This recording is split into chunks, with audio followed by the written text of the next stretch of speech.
Bonsoir ou rebonsoir, nous sommes avec Gérard Haro. L'appel entre Donald Trump et Vladimir Poutine aura duré près d'une heure. Beaucoup de détails sont en train d'arriver en complément des informations russes, des informations américaines qui nous arrivent.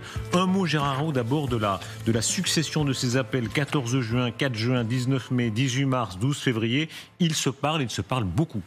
Oui, parce que de toute façon, nous le savons bien, Donald Trump veut recréer une relation de travail avec Poutine. Et visiblement, Donald Trump est totalement indifférent à toutes les rebuffades qu'il subit de la part de Poutine. Parce que jusqu'à maintenant, Poutine ne lui a absolument rien donné, en particulier sur l'Ukraine. Il s'en satisfait et ils se parlent. Et ils arrivent même à parler de l'échange de films pour la défense des valeurs traditionnelles. Vous voyez, donc on sent que c'est un débat au plus haut niveau. On va entendre d'abord Ushakov. C'est l'un des principaux conseillers de Poutine. Et il donne en quelque sorte le ton, en tout cas le ton que le Kremlin veut donner à tout ça. Chers collègues, une conversation téléphonique entre le président russe Vladimir Vladimirovitch Poutine et le président américain Donald Trump vient de se terminer. Elle a duré près d'une heure. Lors de la conversation, les présidents étaient sur la même longueur d'onde. La discussion était concrète et professionnelle. Les présidents poursuivront bien entendu leur communication dans un avenir proche. Gérard Haro, il précise que la possibilité d'une rencontre est dans l'air. En réalité, pourquoi ne se voit-il pas ? On avait pensé d'abord, dans les premiers temps, qu'il se précipiterait, que Trump voudrait le voir plus vite. Pourquoi est-ce que ça traîne ? Alors je pense que quand même, avant de se rencontrer, il faut avoir un minimum de vision sur ce qui sortirait d'une rencontre. J'ajoute que pour Poutine, il a tout intérêt à laisser traîner. Il laisse traîner. Pendant ce temps, il continue sa guerre en Ukraine. Il n'a pas besoin de donner quelque chose à Donald Trump. Et Donald Trump ne lui demande d'ailleurs pas grand-chose. En revanche, s'il y avait quand même un sommet avec la guerre en Ukraine, c'est-à-dire on s'attendrait quand même à un résultat concret. Or, s'il y a une certitude, c'est que du côté russe, ils ne veulent surtout pas de résultats concrets. Ils veulent continuer leur guerre. Il y a une mise en scène de cet appel. On va voir une scène où littéralement Vladimir Poutine cabotine. Il est là devant son public, il a un forum sur l'initiative stratégique, et il fait le cabot. Il dit, vous allez voir, je vais parler au président Trump, je ne vais pas le faire attendre, je suis obligé de partir, etc. Regardez la scène. S'il vous plaît, ne soyez pas fâchés contre moi. Je comprends qu'on voudrait discuter davantage, mais ce serait gênant de me faire attendre. Il pourrait le prendre mal. Merci beaucoup. Bon courage à tous.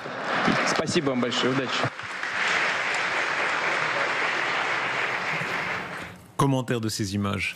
Pour lui, c'est le couronnement. Pour un Russe, avoir ce dialogue répété avec les États-Unis, c'est la preuve que la Russie est encore une superpuissance, qu'elle appartient encore au tout petit club des très grandes puissances. Et donc, ça prouve également que la Russie n'est pas isolée, contrairement à ce que disent les Européens. C'est un couronnement incroyable. Il est l'envahisseur, il est le condamné ou l'inculpé de la Cour pénale internationale, et maintenant, il est en dialogue avec Donald Trump, et on parle d'une rencontre éventuelle. Et évidemment, l'appel téléphonique se fait sur une base tout à fait amicale. Il dit très clairement, mes objectifs en Ukraine n'ont pas changé, et ça ne gêne apparemment pas Trump. Et il surjoue un peu même le côté, disons, cordial. Et cette conversation, on le notait tout à l'heure, presque des conversations entre amoureux. C'est Ushakov qui rapporte, comme dans les coups de fil tard le soir, vous savez, entre amoureux, où on dit tu raccroches, je raccroche, non, raccroche, etc. Il est impossible de dire qui a raccroché le premier, Poutine ou Trump. Et Ushakov précise même, c'est les traducteurs qui ont été les derniers à être obligés de raccrocher. Ah non, mais là, l'intérêt des Russes, c'est évidemment de mettre en scène de manière la cordialité des relations bilatérales, et pour embarrasser les Européens, pour mettre les Européens dans une position impossible, mais je dirais aussi pour diviser les Américains. Parce que là, c'est pas seulement les démocrates contre les républicains, c'est aussi au sein du Parti républicain. Au Congrès, on a bien vu, lorsqu'ils ont appris la cessation des livraisons d'armes, il y a eu une petite explosion parmi les républicains. Les précédents historiques qui sont présents à la tête certainement de Poutine, c'est un natif des années 50, Kennedy Khrouchtchev, On peut rappeler Brejnev-Nixon. À chaque fois, ces moments où les deux grandes puissances, Reagan-Gorbatchev, se sont parlé. Oui, mais ils se parlaient. L'objet, c'était d'abord pour essayer de baisser des tensions, et il y avait là derrière une vraie négociation. À chaque fois, ça a débouché sur des accords très techniques, et où chacun défendait son bout de gras avec acharnement. Là, il n'y a plus rien. Il n'y a qu'une sorte de discussion où on n'en voit même pas la substance. Et pourtant, est-ce que l'un et l'autre restent tributaires de cette histoire-là? On rappelait tout à l'heure le PIB des États-Unis, c'est 25 pour 2,5 pour la Russie. En réalité, en termes de PIB, ils sont complètement déséquilibrés. Mais peut-être que, et pour Poutine et pour Trump, ils restent dans la logique des deux puissances qui se parlent. Alors, d'abord, Poutine, comme je le disais, lui tient, au contraire, à réaffirmer qu'il est une grande puissance. Et au fond, Trump lui accorde. Avant de passer à Trump, à Washington, vous savez, on dit de la Russie que c'est une station-service avec des armes nucléaires. Hein. On dit la Russie fait des guerres du 19e siècle avec des armes du 20e au 21e siècle. Et pour beaucoup de stratèges américains, la Russie n'est plus le problème. Le problème, c'est évidemment la Chine. Mais visiblement, Donald Trump considère que, peut-être parce qu'il a 78, 79 ans, considère que la Russie reste la grande puissance. De toute façon, la définition de puissance par Trump, c'est finalement celui qui utilise la force. Voilà, il respecte celui qui utilise la force, parce que là, c'est un langage qu'il peut comprendre. Il y a cette formule de Bonaparte, moi, qui me frappe toujours, où il dit on voit le monde comme à ses 20 ans. Exactement. Et effectivement, quand Trump avait 20 ans, ou quand Poutine avait 20 ans, c'est les images d'archives qu'on a vues. C'était quand même ces deux superpuissances, avec chacune leur armée de missiles, qui se parlaient. Exactement, c'est ça. Le monde pour eux, le monde qui a 20 ans, Poutine aussi, hein, mais Poutine s'accroche à son statut, et finalement Trump est prêt à jouer ce jeu. Peut-être aussi parce qu'aux yeux de Trump, il y a des possibilités d'accord commercial. Vous savez, il est obsédé par les minerais, notamment les terres rares, et la Russie, évidemment, vu sa taille, a des ressources potentielles dans ces domaines. Pourquoi est-ce une si mauvaise nouvelle pour les Européens? Je vous entendais dire, et je vous ai lu, vous semblez dire que pour les Européens, tout ça est une très mauvaise affaire. Pour les Européens, c'est catastrophique. Parce qu'on voit bien, mais cela étant, les Européens, j'espère qu'ils ne sont pas surpris, hein, parce qu'on le voit venir maintenant depuis 6 mois, voire plus. Il va abandonner l'Ukraine à son sort. Trump va abandonner l'Ukraine à son sort. Et nous, qu'est-ce qu'on fait ? Nous ne sommes pas capables de prendre le relais des Américains, c'est-à-dire en termes d'armes, en termes de renseignements.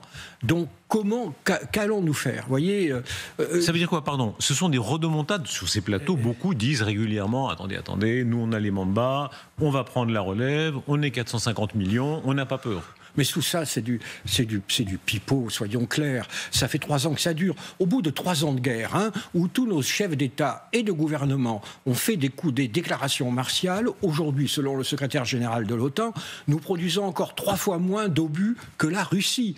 Nous en produisons autant que la Corée du Nord, qui a le PIB de l'Isère. Et demain, si on dit est-ce que nos petits gars doivent aller en Ukraine, mais évidemment que les opinions publiques ne le voudront pas. Et donc, si demain le front ukrainien s'effondre, je suis hélas convaincu que le sentiment en Europe, ce sera un lâche soulagement. Est-ce qu'il y a le risque du sauve-qui-peut ? On voit ici les photos de l'OTAN. Toutes ces puissances qui, théoriquement c'est les mousquetaires. Hein. C'est les mousquetaires, un pour tous, tous pour un. Article 5, si l'un est attaqué, on est unis au sang.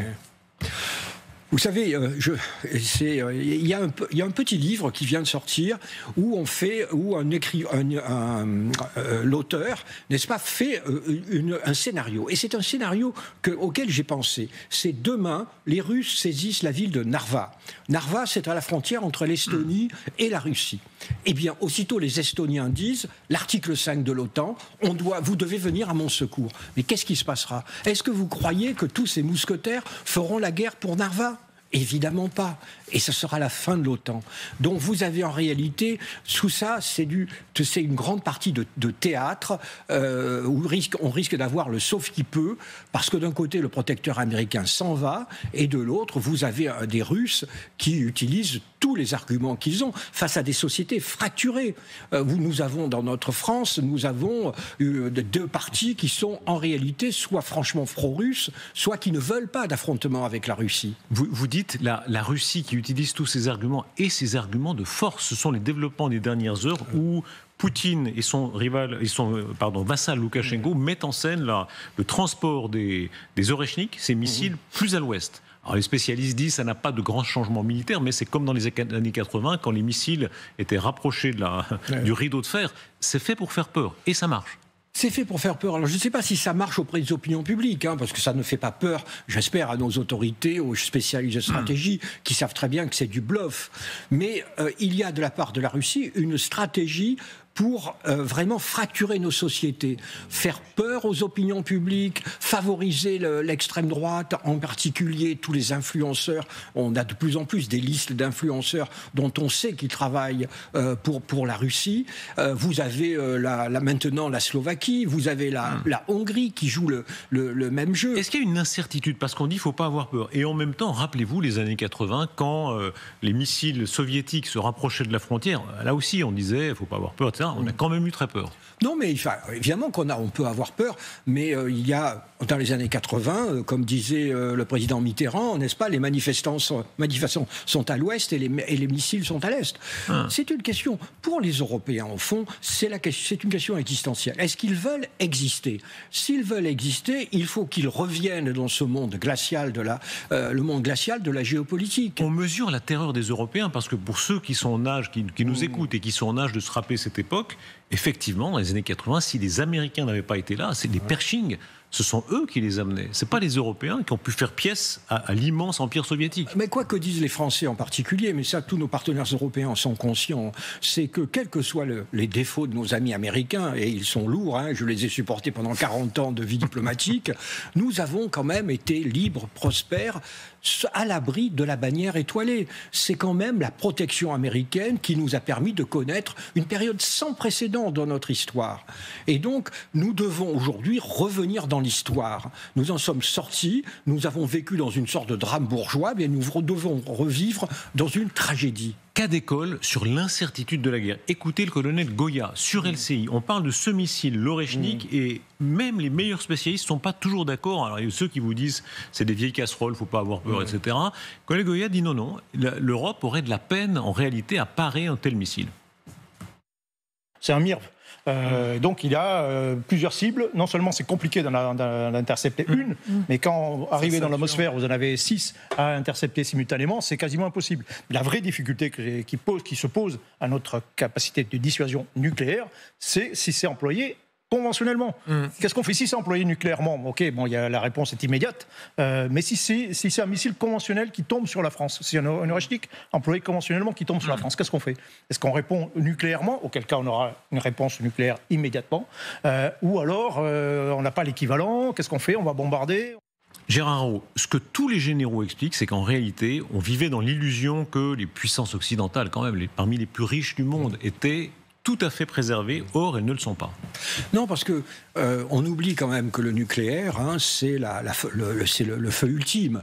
C'est-à-dire, c'est vraiment lorsque le sort de la patrie est en jeu, lorsque les chars russes sont sur le Rhin. Enfin, c'est vraiment un scénario extrême.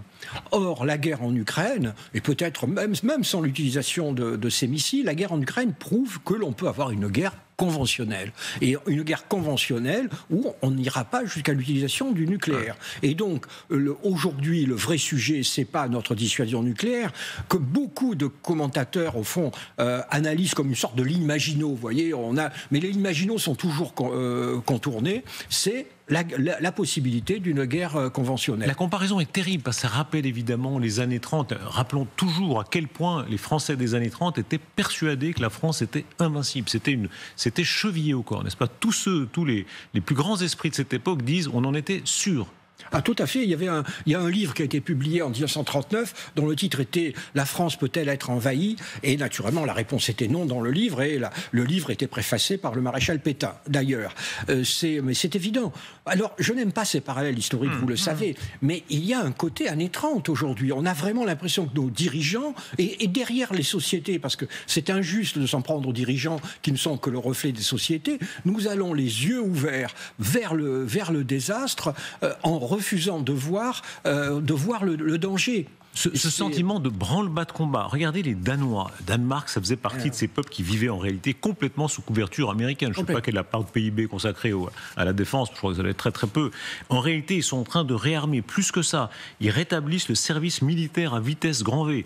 On voit, y compris les Danoises qui vont sous les drapeaux. 24% des conscrits sont des femmes. Elles s'engagent sur une base pour l'instant de volontariat. Le service militaire, on pensait que c'était une vieille chose ringarde, ça revient. Alors, et en plus, vous décrivez là, je dirais, deux Europes.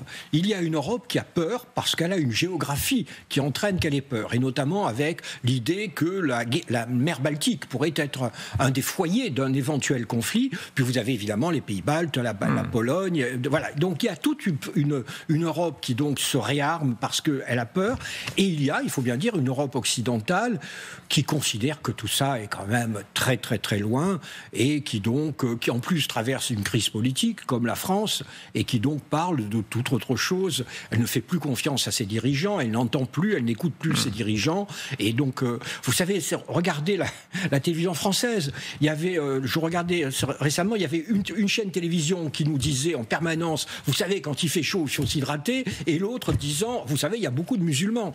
C'est ça aujourd'hui les médias. C'est pas du tout à part LCI. Ce n'est pas du tout la reconnaissance de l'esprit. L'esprit. Et vous n'avez pas du tout ce sentiment de mobilisation d'une classe politique. Ça ressemble tragiquement aux années 30, 36, 37. Est-ce que l'idée gaullienne va revenir ? On va reparler d'ailleurs du coup de fil entre Emmanuel Macron et Vladimir Poutine. Cette idée que la France est non alignée, qu'elle est en dehors en quelque sorte, qu'elle est au-dessus dans l'esprit de De Gaulle.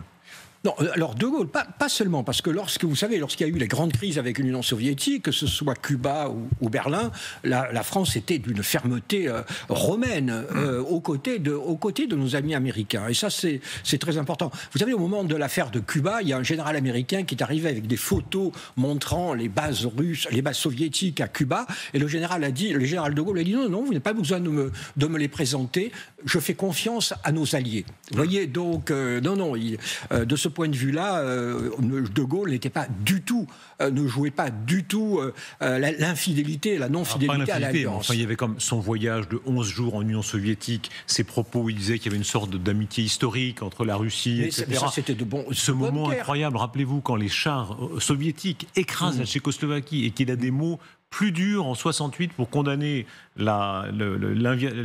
Américains au Vietnam que pour condamner les Soviétiques en Europe. Je crois que c'était une politique intelligente. C'est-à-dire que nous étions les braconniers de la guerre froide. En réalité, nous étions à l'abri du parapluie américain, nous étions prêts à remplir nos obligations, et on pouvait aussi se permettre d'avoir notre petite musique. Et je trouve, alors c'est vrai que certains alliés ou certains atlantistes comme vous peuvent dire que c'est du cynisme. Ça s'appelle une balle perdue. Pas du tout, je pose des questions, vous savez bien. C'est une plaisanterie. Et donc c'était une politique, je dirais, une politique intelligente. Qui incarne ça aujourd'hui ? Dimanche, Dominique de Villepin sera l'invité de LCI. Ça m'intéresse d'avoir votre avis. Il a été votre ministre. Il y a une page extraordinaire dans votre livre sur vos souvenirs où vous faites la revue des anciens ministres. Et c'est délicieux parce que, alors, comme vous avez la dent dure, il y a celui qui est un peu paresseux, qui est sympa mais paresseux. Il y a celui qui est très élégant, très poli, mais au fond qui se contrefiche des gens. Je ne me rappelle plus ce que vous dites de Villepin à cette époque-là. Moi non plus. Mais non. Alors, pour dépasser la personne de Dominique de Villepin, ne passons pas, c'est le sujet. Mais justement, je vais répondre, mais je vais avertir en général les spectateurs qu'en politique intérieure, je suis la boussole qui montre le Sud. Mais je pense que les Français aujourd'hui, dans ce monde un peu complètement fragmenté, éclaté, ont besoin de quelqu'un qui ait une vision de la France. Donc, où la France doit-elle aller ? Et la France ne va pas aller en même temps. Elle doit aller quelque part. Il faut indiquer une vision de la France. Une vision de la France, c'est pas un énarque qui dit il faut augmenter de 0,5% le taux de l'impôt. Donc, il faut quelqu'un qui puisse l'incarner quasiment physiquement, cette personne. Et bien voilà, est-ce que Dominique de Villepin peut le faire ? Il en a des potentialités, à l'évidence, tout le monde le reconnaît. Est-ce qu'il pourra, cela étant, vraiment incarné, réaliser cet élan que la France appelle? Je n'en sais rien. Hein, c'est cette idée gaulienne ou post-gaulienne que la France, par exemple, peut avoir une autre voie dans le monde arabe. On a entendu le président de la République qui a qualifié d'illégal les bombardements des États-Unis en Iran. Est-ce que c'est une voie, selon vous? Est-ce qu'il y a une veine que la France peut travailler? Moi, je suis absolument convaincu que le jour d'un gaullisme 2.0 est venu. Vous savez, il y a eu la guerre froide, donc le gaullisme 1.0. Ensuite, vous avez eu la période de la domination américaine, et donc nous n'avions pas d'autre choix que de travailler avec les Américains. Certains m'ont accusé, y compris moi d'ailleurs, d'être un néoconservateur. Non, il n'y avait que les Américains, il fallait travailler avec eux. Aujourd'hui, on est dans un monde multipolaire, donc on a un choix. Soit on fait la frontière, la forteresse occidentale. Vous voyez, on serre les rangs avec, voilà. Et soit on dit non, il faut parler à tout le monde, il faut parler aux Indiens, aux Indonésiens et aux autres. Parce que, vous savez, aujourd'hui, quand on fait les relations internationales, on a l'impression qu'il n'y a que la Russie, la Chine, les États-Unis. Pas du tout, il y a 190 pays qui ne veulent pas être pris entre l'enclume chinoise et le marteau américain, qui eux aussi tiennent au droit international, parce que c'est une garantie de leur indépendance. Donc ce serait mieux que l'Europe le fasse. Mais on l'a bien vu au moment des frappes contre l'Iran, l'Allemagne n'y est pas prête, hein, elle a tout justifié, le Royaume-Uni n'y est pas prêt non plus, donc pourquoi pas la France? Vous parlez de l'Allemagne. J'aimerais votre sentiment sur ce débat qui se développe en Allemagne sur la bombe nucléaire. Et ça n'est pas survendu. Jens Spahn, c'est le chef de la CDU au Bundestag. C'est le pilier de la coalition gouvernementale. Nous devrions débattre d'un parapluie nucléaire européen indépendant, et cela ne fonctionnera qu'avec un leadership allemand. Si vous ne parvenez pas, oui, je vois que ça vous fait sourire, Gérard Araud, mais c'est pas bien de sourire de vos partenaires allemands. Si vous ne parvenez pas à fournir une dissuasion nucléaire, vous devenez un pion de la politique mondiale. Nous devons discuter d'une participation allemande ou européenne à l'arsenal nucléaire de la France et du Royaume-Uni, et éventuellement de notre propre participation à d'autres États européens. Comme c'est un Allemand qui sait compter, il ajoute « cela coûtera cher ». Mais pour se protéger, il faut la financer. 2025, l'Allemagne qui dit un parapluie nucléaire avec un leadership allemand. Bah oui, vous savez, d'abord, il faudrait qu'il étudie les traités internationaux. Hein. L'Allemagne a quand même signé des traités où elle a pris l'engagement de ne pas se doter de l'arme nucléaire. Donc, j'ajouterais que l'opinion publique allemande, qui est beaucoup plus pacifiste que ça, et je vois... Ça bouge, je me permets de vous dire, ça bouge. Regardez, il y a Die Zeit a fait un sondage, c'est Die Zeit, c'est sérieux. Hein. Effectivement, les Allemands, au total, disent non. Les armes nucléaires, oui, 21. En revanche, dans la jeune génération, c'est en train de changer. Précisément, l'histoire s'éloigne. Hein. L'Allemagne devrait-elle posséder des armes nucléaires? Die Zeit demande aux Allemands de 18 à 24 ans. Oui, 54%. Bah oui, c'est vous savez, on le voit aussi en France, hein, le deuil de la Seconde Guerre mondiale est passé. Les gens ont oublié ce qu'il en était. Et donc, voilà, les logiques de puissance reviennent. Mais je dirais quand même, cela étant, en ce qui concerne l'Allemagne, on n'en est pas là, mais ce genre de déclaration n'est pas particulièrement heureux. Et pas particulièrement heureux, pas tellement à cause des Français, parce que nous adorons nos amis allemands, et je suis sûr que nous serions enthousiastes d'avoir une bombe nucléaire allemande.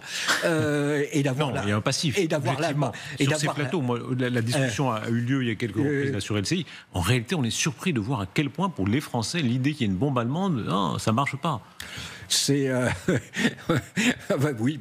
Attendez, vous souriez. Écoutez, Jean-François Colossimo, on ne veut pas dire que c'est un extrémiste a priori. Il était notre invité, essayiste, voilà, théologien. Et quand il parle de l'Allemagne, c'est plus du tout la douceur théologienne. Non, c'est assez évangélique. C'est très rude. Écoutez. Vous avez vu que les Allemands maintenant veulent une bombe nucléaire et disent sous leur leadership. Oui. Sous leur leadership. Oui. On verra bien si on a envie, c'est un peu comme l'Iran, si on a envie qu'ils en aient vraiment une. Vous avez dit quoi? C'est un peu comme l'Iran, parlons de l'Allemagne. Oui. Vous n'avez pas peur, mon cher. Non, mais je pense qu'il y a des constituants de l'histoire européenne sur lesquels on ne peut pas passer simplement, sincèrement. C'est-à-dire? Je dirais que, comme le disait Mauriac, que j'aime tellement l'Allemagne que je n'ai pas de problème à ce qu'il y en ait deux, n'est-ce pas? Je pense que les Allemands ont un rapport, on l'a vu, très compliqué à leur passé, à la guerre, à l'armement. Attendez, vous êtes en train de nous dire qu'aujourd'hui, dans l'Europe de 2025, il y a encore un passif mental chez les partenaires de l'Allemagne qui empêcherait une bombe allemande aussi bien qu'on ne veut pas d'une bombe iranienne? J'ai évidemment pratiqué l'exagération, mais je pense que la question de la nucléarisation de l'Allemagne est une véritable question pour l'ensemble des Européens. Oui, ça je le pense. Oui, je vais vous dire une anecdote. 1994, l'armée allemande revient à Berlin, qui avant était gouvernée par les quatre. Et donc, il y a une grande cérémonie à la porte de Brandebourg. Il y avait donc le ministre français, américain, anglais et allemand. Et c'était alors coucher de soleil, parce qu'on est le jour se Berlin, couche. c'est très beau. C'est plus à Berlin, voilà. Et d'un seul coup, on entend la musique, parce que l'armée allemande utilise une musique très particulière. L'armée qui approche avec les pas des soldats, et l'Américain applaudissait tout heureux. Les Américains, la délégation américaine, et ni le Français ni l'Anglais n'applaudissaient.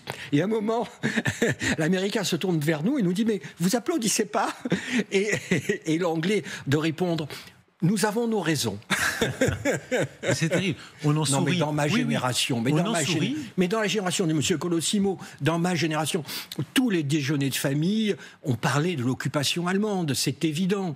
Et voilà, je porte aussi toute cette histoire. J'ai perdu un grand-oncle, etc., etc. Donc je pourrais vous dire le prénom et les photos, etc. Voilà, il y a cela dans cette génération. Mais est-ce que tout ça remonte Est-ce que tout ça remonte précisément parce que quand on visait la paix universelle et éternelle, on disait c'est fini, tout ça sont des vieilleries. Et on voit bien à quel point le fait d'être russe, ukrainien, estonien, regardez, pour les Estoniens aussi c'est très ancien, mais la déportation par les Russes, ils disent pas c'est une autre génération. Non, le passif est toujours là. Oui, bah, il faut dire, quand vous êtes estonien, et vous êtes 1 800 000 habitants, ça peut se reproduire demain. Voyez, non, il y a. Mais quand on entend Colosimo, on a l'impression que ce qui s'est passé en Allemagne, c'est pas si loin. Ça dépend, à l'échelle de l'histoire, c'est pas si loin. Mais je dirais qu'à l'échelle humaine, pour nous, maintenant, il y a 3-4 générations, le jeune Français ne voit plus dans l'Allemagne une menace. Mais cela étant, il y a un point sur lequel vous avez parfaitement raison, c'est le retour du nationalisme. Et le retour du nationalisme dans tous les pays. C'est la fragmentation du monde, le retour des frontières, le retour des identités. Et donc, moi, j'ai toujours dit, il n'y a pas d'hypothèse d'une guerre intra-européenne en Europe occidentale pour les 20, 30, 40 prochaines années, mais au bout de 40 ans, je n'en sais rien. Vraiment, le monstre du nationalisme peut tout à fait revenir. Est-ce qu'une part de vous le comprend ? On voit ce qui se passe entre l'Algérie et la France. Évidemment, il y a la crise autour de Boualem Sansal, prisonnier d'opinion, dans des circonstances inacceptables en Algérie. Il y a ce régime qui en profite, mais est-ce que vous comprenez cette part des Algériens qui, pour dire les choses nettement, ne pardonnent pas ? Le problème, en réalité, l'Algérie, c'est que il n'y a pas d'identité historique algérienne. Il y a une identité historique tunisienne et marocaine. Il y a une monarchie, une longue monarchie. Mais l'Algérie n'a pas tellement d'histoire derrière elle. Et au fond, son identité, c'est la guerre contre la France. Et la colonisation française. Parce que notre colonisation en Algérie a été une colonisation absolue. C'est-à-dire nous avons totalement, vraiment déstructuré le pays. Les structures, à tout point de vue, nous avons d'une certaine manière détruit ce qui était et reconstruit une société coloniale. Mais les crimes de guerre, il y a beaucoup de crimes de guerre algériens, évidemment, pendant la guerre d'Algérie, mais les crimes de guerre français, la torture française, l'occupation d'un pays qui n'était pas la France. Exactement. Est-ce que vous comprenez ces Algériens qui disent non, en réalité, on n'a pas vraiment pardonné ? Non, mais le pardon, moi, ça me semble pas être tellement une notion de relation internationale. Je vois pas pardonner. C'est le pape qui pardonne. Et puis, mais c'est pas entre États, on ne pardonne pas. Entre États, on voit quels sont nos intérêts. L'Algérie s'est créée contre la France, l'Algérie moderne se crée contre la France et elle va rester contre la France. C'est son identité. Et ce régime, qui est un régime militaire, derrière le pauvre Tebboune, c'est des colonels et des généraux dont on ne connaît d'ailleurs pas les noms. Cette armée, évidemment qu'elle trouve dans la France l'ennemi qu'elle adore. Cette relation est une relation pathogène. Vous savez, tout nouveau président de la République française arrive en disant « avec moi, les relations vont s'améliorer ». Elles ne s'amélioreront jamais et nous devons gérer cette relation comme une relation glaciale. Il n'y a pas besoin d'en faire trop de part et d'autre. À un moment donné, est-ce qu'il faut oublier les crimes ? Mitterrand incarnait ça. Pendant la guerre d'Algérie, d'ailleurs, il a été très prudent sur la torture parce qu'il menait sa carrière, il ne fallait pas trop qu'il perde des plumes dans l'affaire. Sur l'occupation, il a eu ce discours-là en disant à un moment donné, il faut oublier les crimes, il vaut mieux oublier le passé. Est-ce que c'est la bonne politique ou au contraire, comme Chirac le défendait, est-ce qu'il faut toujours les regarder en face? Non, moi je pense qu'il n'y a pas de... C'est selon l'état de la société. Vous voyez, les crimes, parlons de la collaboration, tout simplement, la Seconde Guerre mondiale. Il y a eu un moment, et ça a été le moment du général de Gaulle, et aussi des années 50-60, où nous avons dû reconstruire la société française, reconstruire l'économie, la puissance française, et donc je dirais que le moment n'était pas pour de ces règlements de compte. Dans les années 70, vous avez vu apparaître toute une série de livres. Il y avait donc le livre de Paxton sur la France de Vichy, le film Shoah. Il y a eu toute une jeune génération. Vous savez, en 1945, les Juifs qui avaient survécu ne voulaient pas qu'on parle de ce qu'ils venaient de subir, qui était quand même un traumatisme absolument majeur. Ils avaient été trahis par leurs voisins, par leur... Voilà. Certains effaçaient le numéro gravé à Auschwitz sur le... Voilà. Et donc, à partir des années 70, il y a eu un retour. Et là, on a commencé ce travail, et on a eu raison de le faire. Mais ça dépend des périodes. Envers l'Algérie, je dirais que du côté algérien, c'est utilisé de manière totalement artificielle pour justifier le régime, pour justifier l'existence même du pays. Est-ce que Trump incarne ça? Quand vous dites le grand retour du nationalisme partout, en réalité, on pensait que c'était fini. Il y avait cette vision très européenne que on allait dépasser ça, que la nation était une vieille idée ringarde. Non, elle est jeune.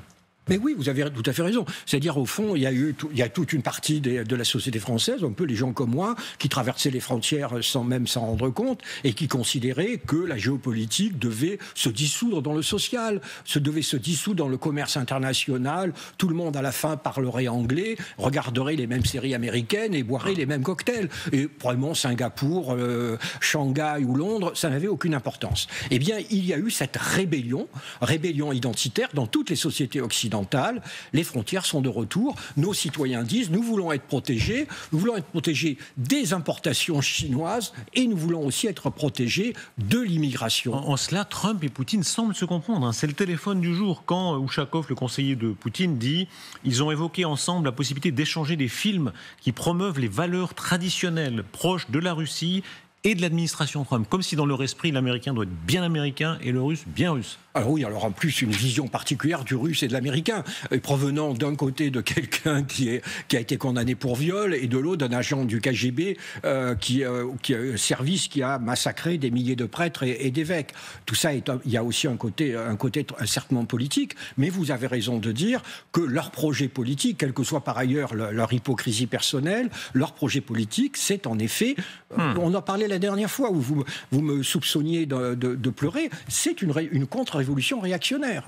Nous avons en face de nous une vague réactionnaire. Et lorsque certains hommes politiques français appellent à la révolution, ils ne se rendent pas compte qu'en réalité, ce n'est pas la révolution qui arrive, c'est la contre-révolution. Illustration de ce que vous appelez une contre-révolution. Ce qui se passe avec cette prison d'Alcatraz entourée, enfin cette Alcatraz version alligator en Floride, où Trump s'est rendu sur place. On va voir de nouvelles images, puisqu'il surcommunique sur le sujet. Il y a des mèmes de la Maison-Blanche où on voit Trump à côté des alligators. Il est fier de ça. C'est-à-dire que ce qui en Europe encore apparaîtrait aujourd'hui comme particulièrement barbare et brutal et insupportable, lui, il l'assume absolument. Est-ce que son électorat le suit ? Ça, je dois avouer que je n'en sais rien. Je pense qu'une partie de l'électorat doit le suivre. En même temps, là, pour une fois, je vais être émotionnel. C'est atroce. C'est un camp de concentration, des cages où on va enfermer non pas des gens coupables, c'est des gens qui auront été ramassés au hasard, dont on sait très bien que certains seront pas tout à fait innocents et qui vont vivre dans ces conditions absolument atroces. Je ne sais pas si vous avez vu, il y a eu un Américain qui avait été envoyé par erreur au Salvador, et qui raconte ce qu'il a subi pendant 3 semaines avant qu'on le libère et qu'on le rapatrie aux États-Unis. C'est atroce. Il se faisait tabasser, mais il a perdu 15 kilos en 3 semaines. Il y a quand même des valeurs démocratiques qui fondent nos sociétés, et là, Trump les piétine délibérément, comme Poutine d'ailleurs, et comme Xi Jinping. Est-ce qu'il est possible qu'il y ait une forme de recul, chacun jugera, et les partisans de Trump d'ailleurs aussi en Europe, mais que la donne change, y compris en Europe, des notions répression comme la peine de mort. On pensait que la peine de mort, c'était le passé. Quoique de plus en plus, ça allait disparaître. Je crois que ça existe encore en Europe, en Biélorussie, peut-être. Peut-être, oui. Sans ça, ça a quasi disparu. Mais on entend des voix dire, et notamment comme aux États-Unis, il y a plein de démocrates très respectables qui sont pour la peine de mort, dire, mais en Europe aussi, peut-être que l'histoire peut aller dans l'autre sens. Alors, vous savez qu'il y a des indices de démocratie qui sont publiés annuellement. Celui de l'Economist, le magazine britannique, montre depuis 5-6 ans le recul régulier des valeurs démocratiques dans le monde. On revient, comme je le disais, dans ce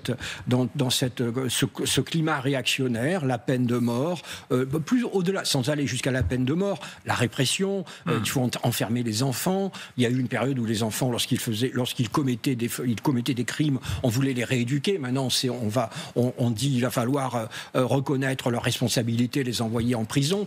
Le climat est différent. L'avantage d'être aussi vieux que moi, c'est que j'ai connu un autre climat. Vous savez, les Allemands appellent ça de l'esprit du temps. Vraiment, le Zeitgeist. Et l'esprit du temps a incroyablement changé. Vraiment par rapport à celui des années 70-80, qui était une explosion de liberté. On revient à l'évidence sur ces libertés.